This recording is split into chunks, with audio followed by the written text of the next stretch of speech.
Queremos darle la bienvenida a los amigos y hermanos que nos ven por medio de la grabación. Este es tu amigo y hermano Ricky Frontán.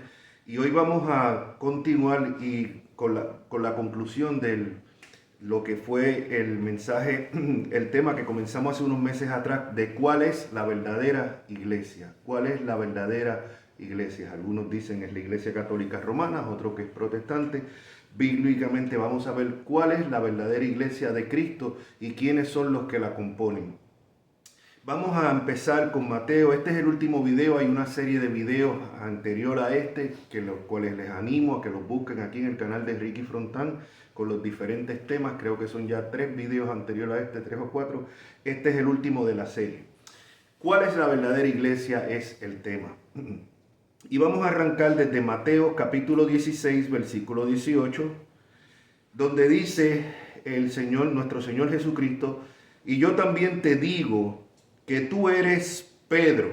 Y es importante, acuérdese que el Nuevo Testamento fue escrito en griego. En griego, ¿por qué? Porque griego era el idioma internacional de los tiempos del Nuevo Testamento, del primer siglo. O sea, como decirlo hoy en día es el inglés. Usted quiere hacer un tratado internacional, usted lo pone en inglés. Y así el chino que sabe inglés lo puede leer, el hindú, el alemán. O sea, independientemente que tenemos diferentes idiomas, unos tenemos el español, otros tienen el alemán, otros tienen el chino, el mandarín. Pero por medio de un idioma internacional que es en inglés, podemos entendernos todos. Lo mismo era la situación del tiempo del Nuevo Testamento. Lo que se quería hacer algo internacional para alcanzar a todo el mundo en esa época se hacía en griego. Entonces el Nuevo Testamento fue escrito en griego y es importante entenderlo porque a veces algunas palabras en español no tienen la gran diferencia que en el original griego que se escribió. Y este es uno de esos casos. Por ejemplo, aquí en Mateo 16, 18, donde el Señor dice: yo también te digo que tú eres Pedro, diciéndole a Pedro. Después cuando el Señor pregunta quién los hombres dicen que es Él, y Pedro dice: tú eres el Cristo, el Hijo del Dios viviente, ¿no? Y a eso el Señor le responde: y yo también te digo que tú eres Pedro.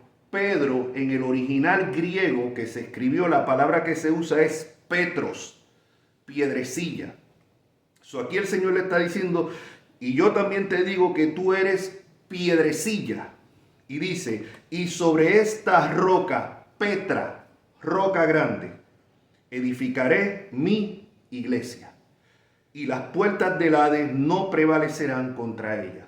Así que aquí hay un punto importante.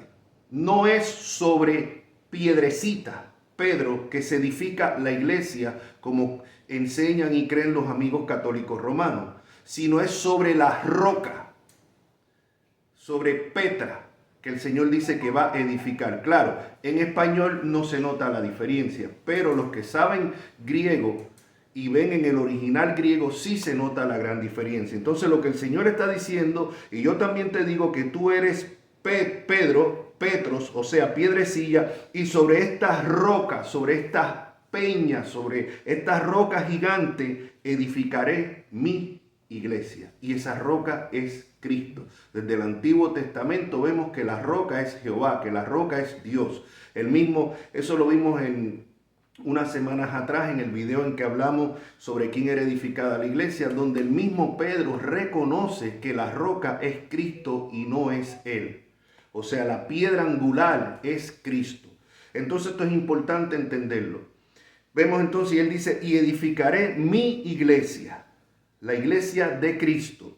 No es de ninguna denominación, no es de ningún pastor ni de ningún papa. La iglesia es de Cristo y las puertas del Hades no prevalecerán contra ella.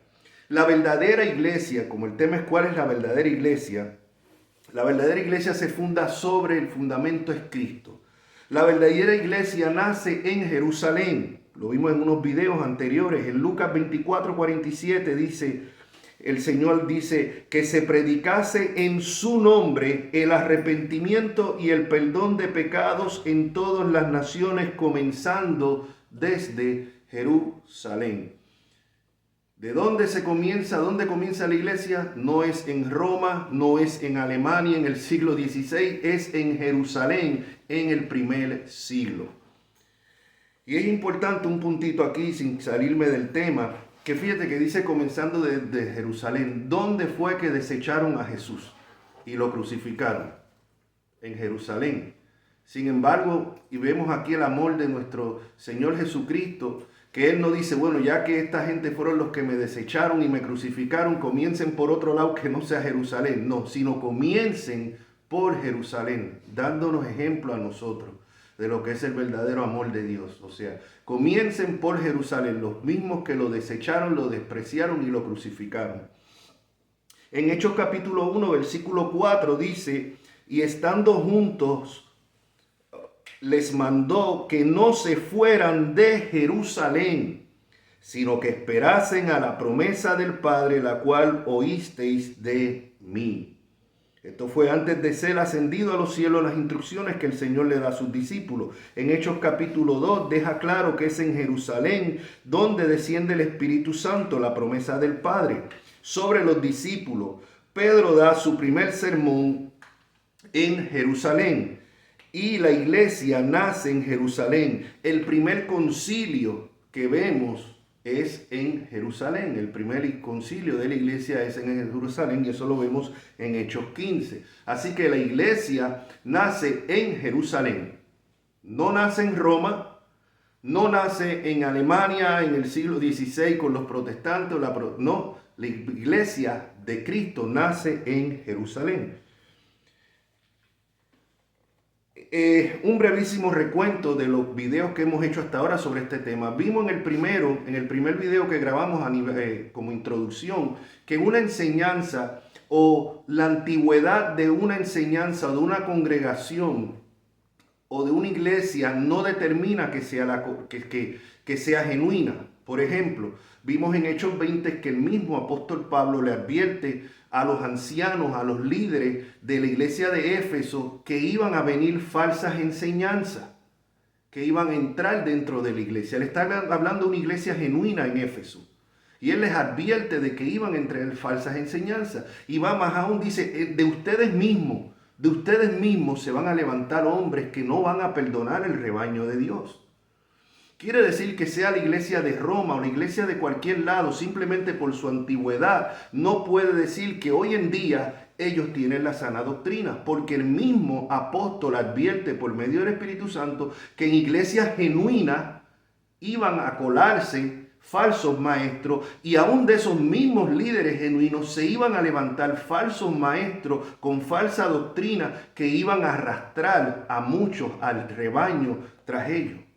Entonces eso lo vimos en el primer video, que la antigüedad de una congregación o de una enseñanza no determina de que por eso tiene que ser verdadera. Desde el primer siglo se levantaron muchas herejías, las cuales vemos los apóstoles, como el judaísmo, el tratar de judaizar a los cristianos, que lo tenemos hoy en día con esto de raíces hebreas y todo esto, pero esto no surge desde el mismo primer siglo. Así que la antigüedad de una enseñanza o la antigüedad de una iglesia o congregación no determina que sea cierta. Eso lo vimos en el primer video que grabamos sobre esta serie. También vimos cómo era el gobierno de la iglesia primitiva. Era un gobierno compuesto, un gobierno plural, compuesto de ancianos, pastores y obispos. 3 términos para referirse al mismo oficio. ¿Por qué? Porque el pastor pastorea, está para pastorear la grey de Dios, las ovejas de Dios.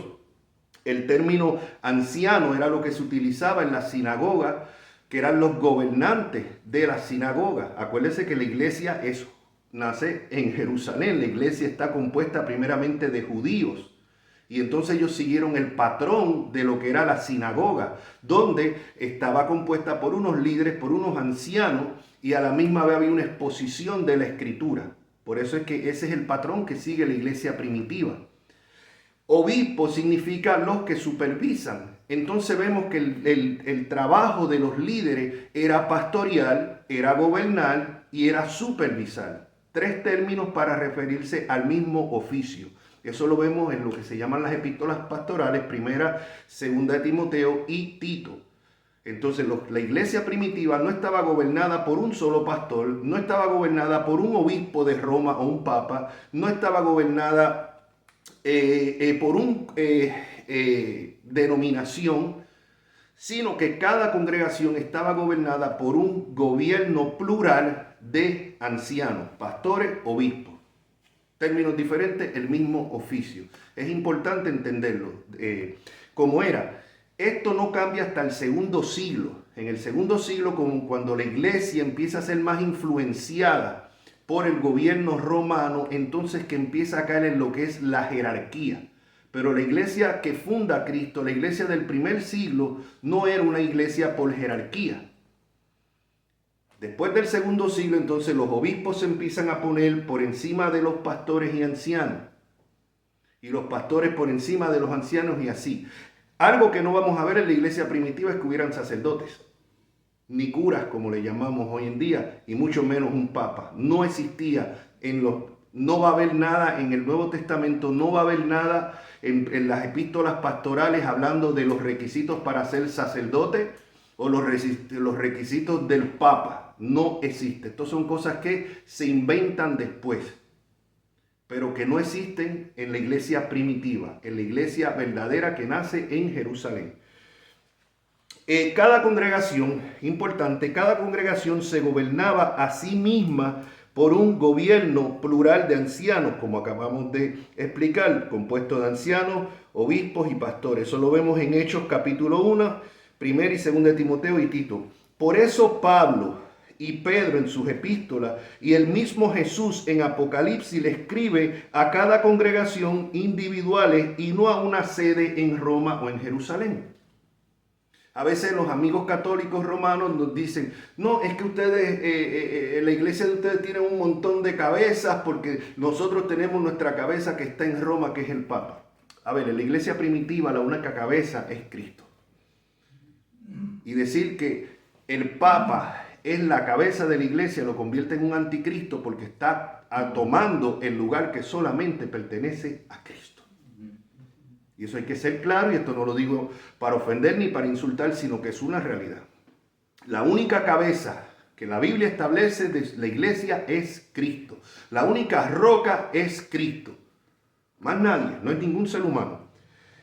Entonces tenemos que tener esto en claro. En el Nuevo Testamento vemos que en las diferentes epístolas se le escribe a cada congregación.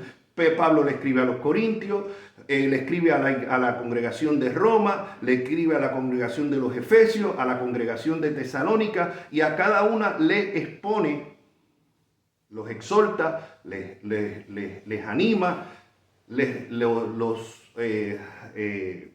regaña en lo que está mal.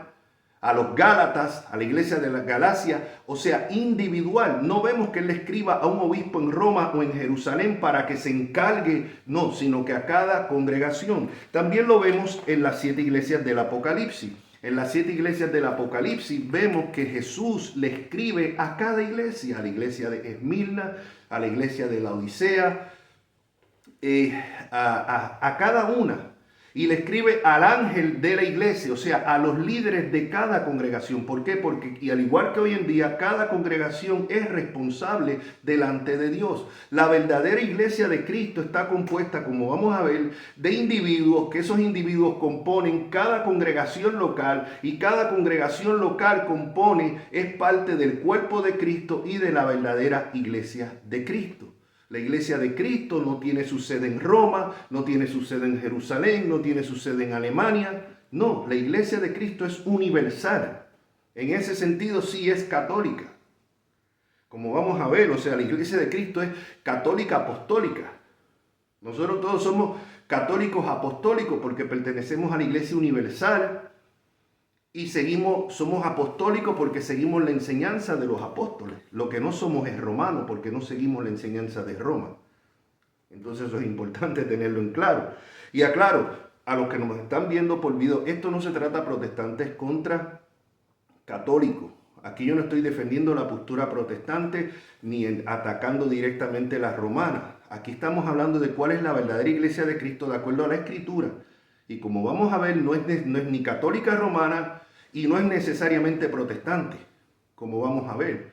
O sea, ahora, en Primera de Corintios, ¿por quiénes está compuesta? ¿Quién compone la verdadera iglesia? Ya vimos que la iglesia de Cristo está fundada sobre Cristo, que es la roca. Vemos que nace en Jerusalén, no en Roma ni en Alemania, en Jerusalén en el primer siglo, que estaba gobernada por un grupo de pastores, ancianos, obispos, un gobierno plural. Y en Primera de Corintios, ahora vamos a ver por quiénes estaba compuesta. Primera de Corintios 1:2 dice el apóstol Pablo a la iglesia de Dios que está en Corintio. Note bien, ¿la iglesia de quién? De Dios. No es la iglesia del pastor fulano, no es la iglesia de la denominación tal, no es la iglesia del papa. No, la iglesia de Dios. Y esto es importante. Aunque comencemos una obra aquí en la casa y esta obra crezca en el futuro y se convierta en una congregación grande, esa no es la iglesia de Ricky Frontal, no, esa sigue siendo la iglesia de Dios. Y aquí es donde muchos se confunden, que piensan porque tal vez levantaron una obra desde su casa y ahora esa iglesia es como si fuera la compañía de ellos. No, la iglesia sigue siendo de Dios. La iglesia no es de Roma, la iglesia no es del Papa, la iglesia no es de ningún pastor, la iglesia es de Dios. La iglesia de Dios que está en Corintio. Note, él está escribiendo una iglesia individual, una congregación individual que está en Corintio. Él no está tratando en Roma, escribiéndole al obispo de Roma para que resuelva los problemas de todas las congregaciones. No, se le escribe a cada congregación porque cada congregación es responsable delante de Dios.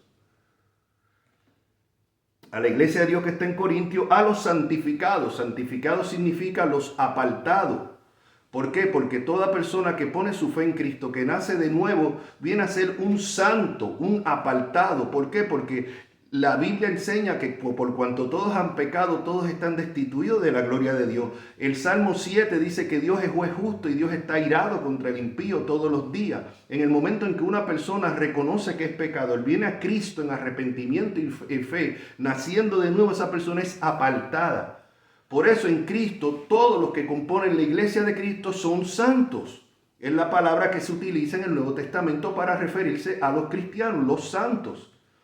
Santo no es aquel que el Papa decide que después de examinarlo y todo esto, entonces deciden que fulano ahora va a ser un santo. No, santo bíblicamente es todo aquel que está en Cristo, porque ha sido apartado para Cristo, apartado del mundo, apartado de la ira de Dios que estaba sobre esa persona. Por eso él dice a la iglesia de Dios que está en Corintio, a los santificados en Cristo Jesús. Y aquí es el punto importante. Aquí la pregunta no es si tú eres católico romano, si tú eres protestante, si tú eres bautista, si tú eres pentecostal. Aquí la pregunta es si tú estás en Cristo. Si tú has sido apartado para Cristo. Puedes ser católico romano, protestante, bautista, pentecostal, presbiteriano y no estar en Cristo. Y no estar apartado y no ser un santo de Dios. ¿En qué estamos poniendo nuestra confianza? ¿En nuestra denominación, en nuestra religión, en que me bautizaron de niño, en que me bauticé de adulto? ¿En qué estamos poniendo? Podemos hacer todas estas cosas y no estar en Cristo.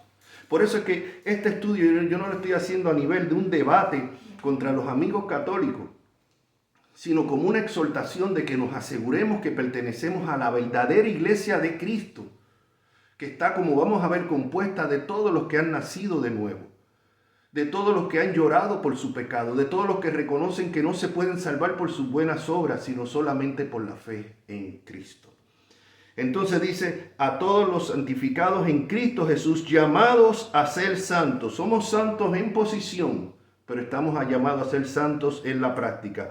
Con todos los que en cualquier lugar invocan el nombre de nuestro Señor Jesucristo, Señor de ellos y nuestro. Invocar significa por medio de la fe. Invocar, en Romanos 10:13 dice, porque todo aquel que invocare el nombre del Señor será salvo. ¿Salvo de qué? De la condenación eterna. No dice todo aquel que sea católico romano, no dice todo aquel que sea protestante, no todo aquel que se bautizó de niño, no todo aquel que habla en lengua, no dice todo aquel que predica la palabra. No, todo aquel que invocare el nombre del Señor. O sea, que lo ha reconocido como Señor y Salvador, que ha reconocido su bancarrota espiritual, que es un pecador reo del infierno, y la única manera que se puede salvar es viniendo a Cristo en arrepentimiento y fe. Será salvo. ¿Salvo de qué? De la ira de Dios. La iglesia de Cristo está compuesta de todos los que componen la iglesia de Cristo son los partícipes del nuevo pacto. Esto es algo que aún muchos evangélicos no entienden, la diferencia entre el antiguo pacto y el nuevo pacto. En Mateo 26, 28, nuestro Señor Jesucristo dice en la noche de la Santa Cena, porque esto es mi sangre, el nuevo pacto que por muchos es derramada para remisión de pecado. El nuevo pacto quiere decir que la verdadera iglesia de Cristo son los partícipes del nuevo pacto por la sangre de Cristo solamente. No por ninguna denominación, por la sangre de Cristo. Ese nuevo pacto fue prometido a Israel y a Judá en Jeremías capítulo 33. No lo voy a buscar, tomen nota. El nuevo pacto prometido al antiguo Israel y Judá en Jeremías 33 y cumplido en la iglesia. Se cumple en la iglesia de acuerdo a Hebreos 8:8 en adelante. De acuerdo a Hebreos 8:8, se cumple ese pacto prometido al antiguo Israel y Judá, se cumple en la iglesia y de acuerdo a las mismas palabras de nuestro Señor Jesucristo como leímos en Mateo 26:28. El nuevo pacto se cumple en la iglesia que está compuesta de judíos y de gentiles. Ya no hay diferencia, dice el apóstol Pablo, entre judío y gentil, sino que todos los que han creído son uno en Cristo. Un solo rebaño, un solo pueblo. No hay dos pueblos, no es Israel y la iglesia. Un solo pueblo compuesto de los que han creído en Cristo. Esa es la iglesia de Cristo, los que están bajo el nuevo pacto. Todos todos los partícipes del nuevo pacto han nacido de nuevo. Todos los que pertenecen a la iglesia de Cristo han nacido de nuevo. Lo vemos en Juan 3:3, cuando el Señor le dice al religioso Nicodemo, a un religioso, le dice, respondió Jesús y le dijo, de cierto te digo que el que no naciere de nuevo no puede ver el reino de Dios. A un religioso. Lo mismo pudiéramos decirle a un religioso católico romano, a un religioso protestante. Si no has nacido de nuevo, no puedes ver el reino de Dios. No es la tradición lo que te va a salvar. No es el guardar las normas de tu denominación lo que te va a salvar. Es haber nacido de nuevo. Y muchas personas en las congregaciones protestantes y católicas romanas no han nacido de nuevo. Están confiando en su denominación, están confiando en su religión. Por eso digo, aquí esto no se trata de un debate para atacar los católicos romanos. Los que me conocen y me siguen en mi página de Facebook y en los mismos videos, saben que a los primeros que yo, por decirlo de una manera, ataco es a los mismos protestantes. En cuantas falsas enseñanzas dentro de las iglesias llamadas protestantes, como el falso evangelio, la prosperidad y todo este tipo de cosas. La enseñanza de dos pueblos y todas estas cosas que son dentro de iglesias evangélicas. Soy el primero, porque uno tiene que empezar por la casa. Pero así como tengo que bíblicamente enfrentar las falsas enseñanzas dentro de las iglesias protestantes, también lo que es la enseñanza de la iglesia católica romana. Así que no se trata de protestantes contra católicos romanos. Se trata de lo que es falsas enseñanzas, falsas iglesias contra la verdadera iglesia de Cristo, que está compuesta de todos los que han nacido de nuevo. En Juan capítulo 1, versículos de 12 al 13. Mas a todos, oiga bien, los que les recibieron como por medio de la fe, a los que creen en su nombre, creer en su nombre les dio potestad de ser hechos hijos de Dios. No todo el mundo es hijo de Dios, todo el mundo es criatura de Dios. No todos somos hijos de Dios, todos somos criaturas de Dios. Solamente los que han creído en Cristo son hechos hijos de Dios, los cuales no son engendrados de sangre ni de voluntad de carne. O sea, no son, porque yo sea cristiano, mis hijas automáticamente no son cristianas porque son mis hijas. Porque se bautizaron de niños no significa que son partes del nuevo pacto, no. Porque todos los partícipes del nuevo pacto han creído, han nacido de nuevo, han sido regenerados. Así que no es por herencia de sangre, ni de voluntad de varón, sino de Dios. Amén. Entonces la pregunta aquí es, ¿has nacido de nuevo? ¿Has nacido de nuevo? ¿Estás en Cristo? No es si eres católico romano.